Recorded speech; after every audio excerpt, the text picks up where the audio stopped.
So I love me some Barack Obama, and I still do to this day. Now, when we talk about I Trump, got back on you though, Bob. I can't let you get off that easy. come on. Umar. So they're not organizing white folks. White folks aren't organizing and being told what they're gonna get in return. How come we Oh, yes, have to they are. get? Oh, they are. Tell me. Give me an example. Tell me how. But my question is, are we going to learn from this? Because this ain't the first presidential election, and it ain't the last one either. So the question is, are we going to learn from this so we can do something different? It could be the last, though. I mean, the way Trump is moving, he's turning it into a dictatorship. When you break our three, Trump is on what? Face. He's the face, but he's not the system. So we got to make sure we don't reduce this to Trump. He's the face. Joe Biden is the face on the machine. They are not the machine. I like that. Okay, well, I got a lot of stuff to ask you about. First of all, you said you mentioned something about Trump, and you said when you were talking about Trump, you said he's a racist, but a breath of fresh air. Do you remember saying that? Absolutely. Can you tell me what you mean by that when you say that Trump is a breath of fresh air? What is that? And when I said Trump was a breath of fresh air, I wasn't speaking of my own personal sentiment of President Trump, because I don't support him. Neither President Biden. Neither option is feasible for me. So I won't for either of them. I may be voting for one of my ancestors, if you understand what I'm saying. Right. For a lot of American Africans and for a whole lot of Caucasians, Donald Trump is a breath of fresh air. When you compare him to President Barack Obama was very calculated with everything he said. He rarely off the cuff. He often seemed as if he rehearsed everything he said publicly. He was extremely careful with his words. Very, very conscious of what he said, which is a good thing. But take it far, people may think that you're not being genuine. Even though Donald Trump came off, in many people's opinions, like an idiot, he spoke from, and a lot of people felt that they would rather have, someone who's inexperienced but completely genuine in front of the camera, as opposed to someone who's very experienced and not so genuine in front of. I always say that. Wait. Your words are breaking up. All your words break up. You said I always say. Barack Obama made Donald Trump necessary. Wow. Go ahead. Donald Trump never becomes president. Donald Trump was part of the backlash against Black president in the first place, and Donald Trump was an untitled voice that a lot of Americans had craved to have after years of Obama carefully worded public positions. Okay, let me say this. I don't think he made them necessary. I don't agree with that. I think he made them possible. In fact, I think when he whooped his ass at that correspondence dinner, the president's correspondence dinner, I think that was the key that kicked it all off. I think he made that man so mad when he put up all this stuff about him being a birther and made fun of him like that, that the people who have the powers, the people who pull the strings for this marionette puppet was like, oh, this will be the perfect stooge to put up as our front, because he will battle all these things that we believe in. And Trump being, I think, the perfect fool, he saw an opening. Anytime he see an opening, because I don't think he never got the respect that he always wanted, that his daddy never gave him and the industry never gave him. He was always just a puppet boy who daddy gave him money, and so he could, boast that he's doing this and that, but never had been accepted into the high society. This gets him in that door, and what Barack did to him that night was just beautifully brutal, and I almost could have guessed that this fool would run after that, but I don't know about necessary as much as I would say it made it possible. It made other white folks say, oh, we may have our leader here. We may, because I'm telling you, he was just inches. When he threw his fist up and get shot in the air, he was just inches from going Sikh Heil, and I okay, but we can agree. Add to Barack Obama was as popular as the media made him, and Mm-hmm. Donald is not as unpopular as the media attempted to make him. You Mm-hmm. look at President Obama's victory over Senator McCain uh, Mm-hmm. during the first race. It may have been a little wider during the second, but Mm-hmm. during the popular vote, he Mm-hmm. only him by about 3 million popular votes, which would be the size of a small American state. The Mm-hmm. margin of victory of people was not as wide as the media made it appear. And the same thing for President Trump. In the popularity polls amongst the American public, they made it appear that he was popular than he actually was. And a lot of that has to do with, as you mentioned earlier, the power structure, the hidden government, and who they actually needed to ascend to that office. Barack Obama was necessary because of the mistakes that President George Bush made. George Bush destroyed America's relationship with Africa. George Bush destroyed that relationship. Barack Obama was necessary because they needed someone who could go back into the continent and heal those relationships with African leaders to make African resources safe for exploitation from America again. Keep in mind, the Mm-hmm. United States government, although it is the United States people, the American people, although a small percentage of the global population, consumes no less than 25% of the resources that come out of Africa. So America is extremely dependent on African resources, and that is why Barack Obama had to be made president. There was another black U.S. congressman, I think his last name is Ford, if memory serves me correctly. He was also a fair-skinned brother with green eyes.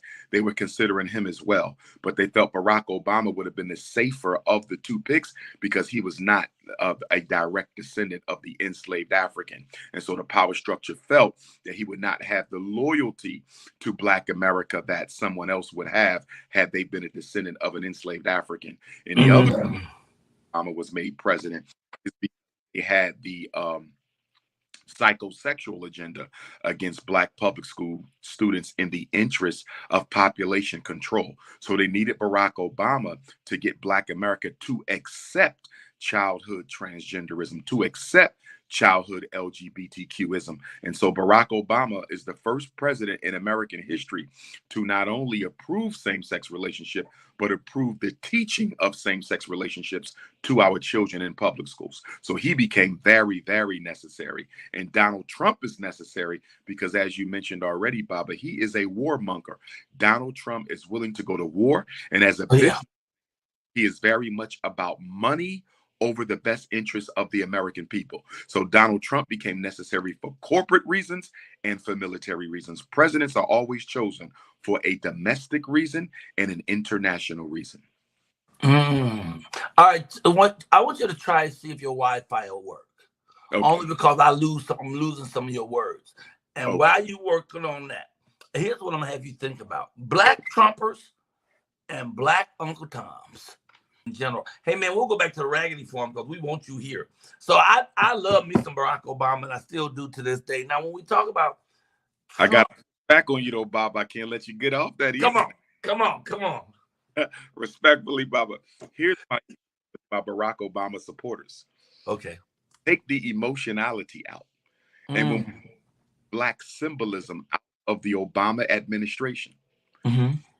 give one solid achievement or advancement that Barack Obama championed for the American African people. I can give you 3 laws he passed. I can give you laws he passed for immigrants.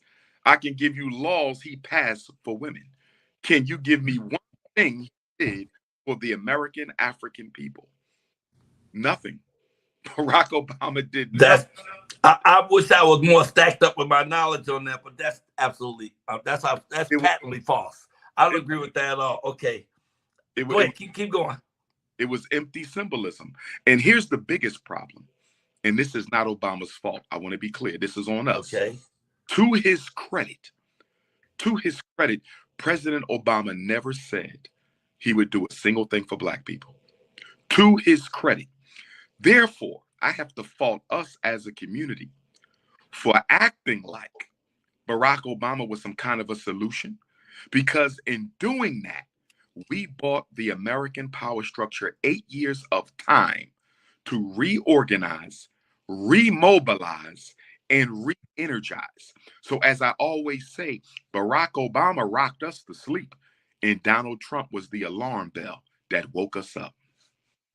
Okay, here's a couple of things he's done. First of all, President Barack Obama made 62 lifetime appointments of African Americans to serve on a federal bench.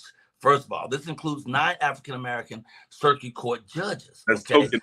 That's not changing for the people. That's tokenism. but he did that though, right? You call it tokenism, but he did do that, right? Tokens, don't give me tokens now. Okay. In foreign policy, he increased the U.S. troops levels in Afghanistan, reduced nuclear weapons in the United States. That is not affecting Black America, Baba. So when we go to war, you think they just gonna kill the white people, or are they gonna kill the niggas too? When we go to war, you know the first people to go in is gonna be the minorities. We're the first ones. There ain't no politicians' kids going. So if we're staying out of war, that doesn't help the black people. Oh my goodness. You're giving me at best, Baba, secondary, indirect issues that could impact Black America. But my challenge to that would be homosexuals didn't have to receive secondary gain. Immigrants didn't have to receive secondary gain. White women didn't receive secondary gain. President Obama targeted them directly, just like President Biden.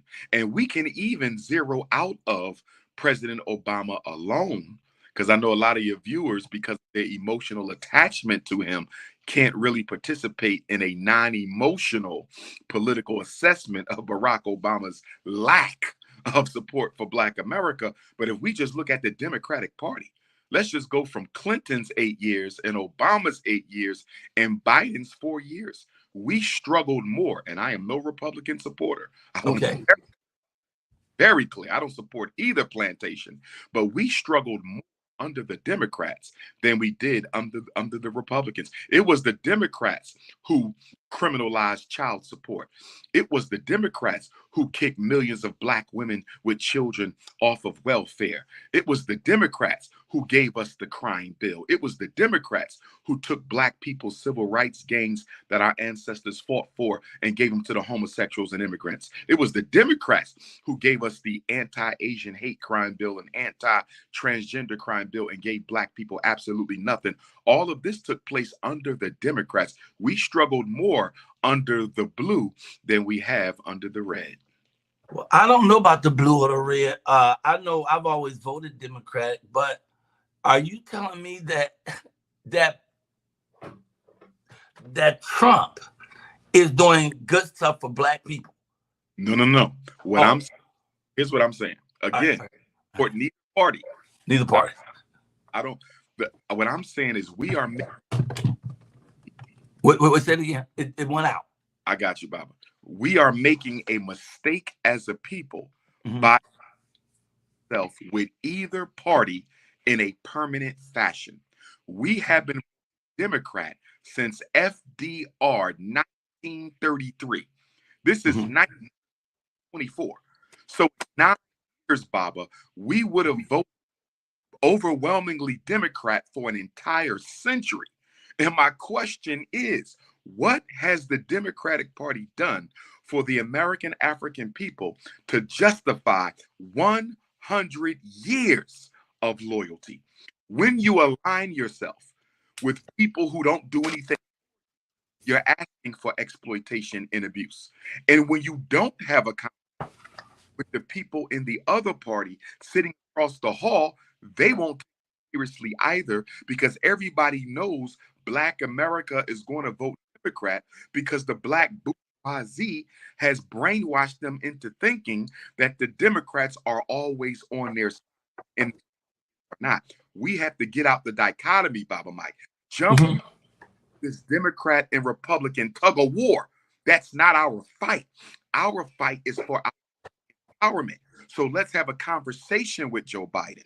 Let's have a conversation with Donald Trump. And let's say, what are you willing to give us for our collective Black vote? We never do that. We never sit down with them to discuss our concerns before we run out and vote with no promises, no pledges, no concessions, and we wonder why we get nothing in return. You don't engage in politics in that manner. You get agreements up front. But in order to get agreements up front, you got to do two things, Baba Mike. One, organize the Black vote. The Black vote is disorganized, Baba Mike. Okay. Nobody organized. Why doesn't the Black church want a Black organized vote? Why doesn't our Black elected officials want to organize Black vote? Why doesn't the Democratic Party want to organize Black vote? Why doesn't the Republican Party want to organize Black vote? You know why, Baba Mike? If don't want the Black vote. We hold people accountable. An organized Black vote can make the governor do what he don't want to do. An organized Black vote can make the president do what he doesn't want to do. This is why they always tell us, just go vote. Why they never say organize it first? Just go vote. Because if you just go vote, Baba Mike, you can't. So trapped into voting as a disorganized people. But Baba Umar, so they're not organizing white folks. White folks aren't organizing and being told what they're gonna get in return. How come we? Oh yes, they are. Oh, they are. Tell me. Give me an example. Tell me how. Action committees, Baba. They have lobbyists and they have political action committees who go to Congress and go to the Democratic National Committee and the Republican National Committee with money, and they say, "How you think the homosexuals got so much power?" They went with their lobbyists and their political.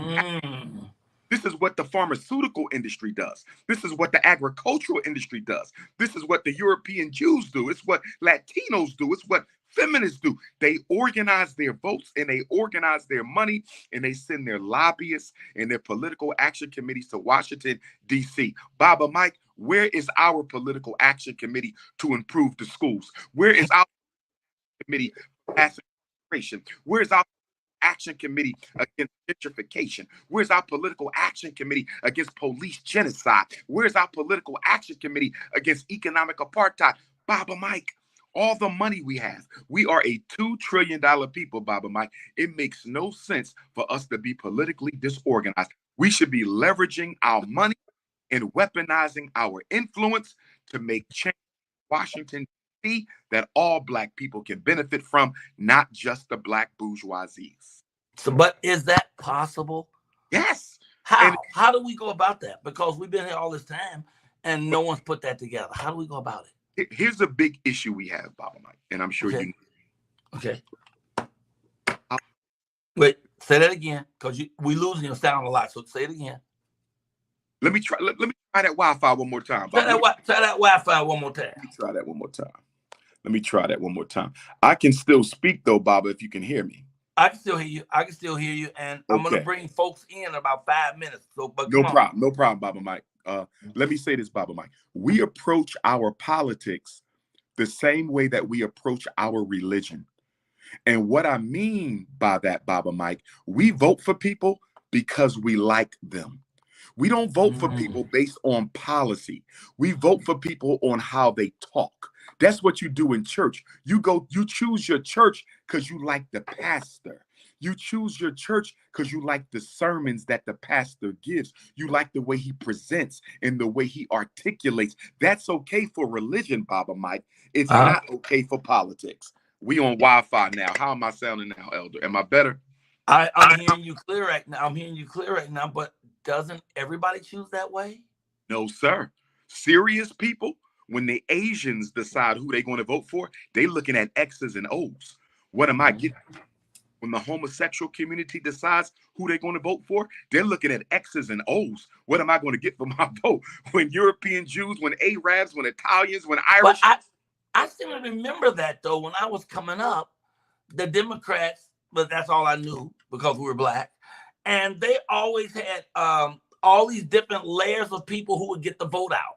So they had the aldermen, they had the local people who had groups of people. All they did all day long was figure out how to get the Black vote. All that's gone. Committee though, Baba Mike. That's the Democratic committee. I'm speaking of how ethnic groups use their money and their power on election day. We're the only ethnic group who does not organize, fight, and politically to make sure they gain something from their vote. That's why our vote is taken for granted, Baba Mike. That's why we have done worse under Black elected officials since Dr. King's assassination than it's not because every Black is a sellout. It's because they can only fight for us if we leverage our money and our votes to protect them, which we never do. So the average Black elected official is out there by themselves because although we voted them into office, we didn't leverage our money to keep them economically independent. Remember, in a capitalist society are the politicians themselves. How many people around here really think that this is a democracy? It's not a democracy. It's not a democracy. And people keep on saying, we got to keep our democracy strong. This is not a democracy. It's a republic. Capitalism and democracy cannot coexist. That is the fundamental contradiction in American society. Capitalism is the ownership of the essential means of production by a few people. You can't have the top 1% of America owning more wealth than the bottom 99. Let me say that again. The top 1% of Americans own more wealth than the bottom 99%. There's no way you can have that type of distribution of power and then say everybody has equal say. It's impossible. We can't all have equal say when we're working enslaving. That's true. The deck was stacked like that from the very beginning. And you're right, but let me ask you this then. Are we stuck then, and this is my last question before we go to break and bring people in, are we stuck with voting for the lesser evil? Because neither one of them seem like they're going to bring anything that's going to help our people. That's because we haven't held them accountable, which we can only do with organization and solidarity. So are we stuck because we waited so late? Kind of. But my question is, are we going to learn from this? Because this ain't the first presidential election, and it ain't the last one either. So the question is, are we going to learn from this so we can do something different? It could be the last, though. I mean, the way Trump is moving, he's turning it into a dictatorship. When you break our Trump is on what? Face. He's the face, but he's not the system. So we got to make sure we don't reduce this to Trump. He's the face. Joe Biden is the face on the machine. They are not the machine. I like that.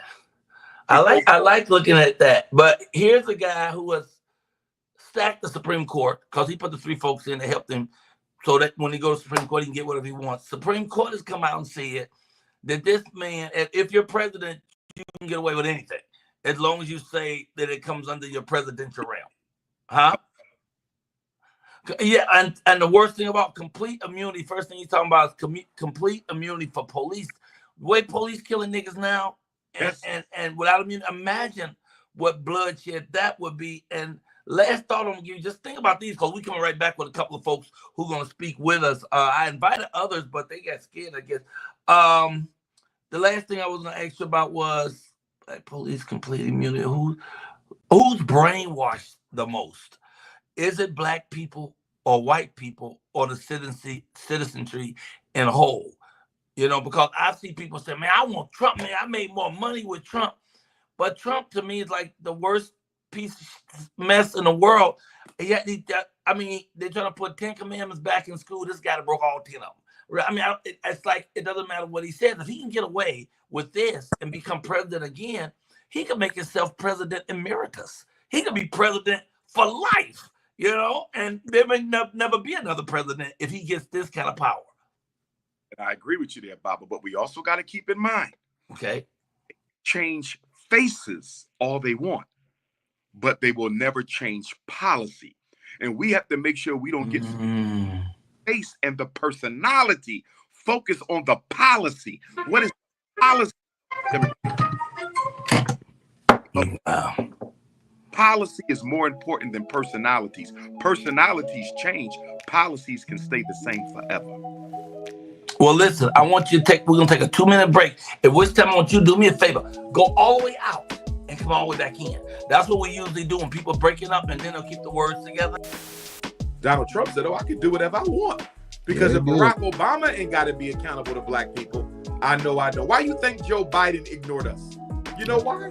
Because we established a precedent with Barack Obama. He's the first president in American history. Black people never criticized publicly. Did you know that? No, I did not. There's no other president. Wow. There's no other president in American history that black people did not criticize publicly.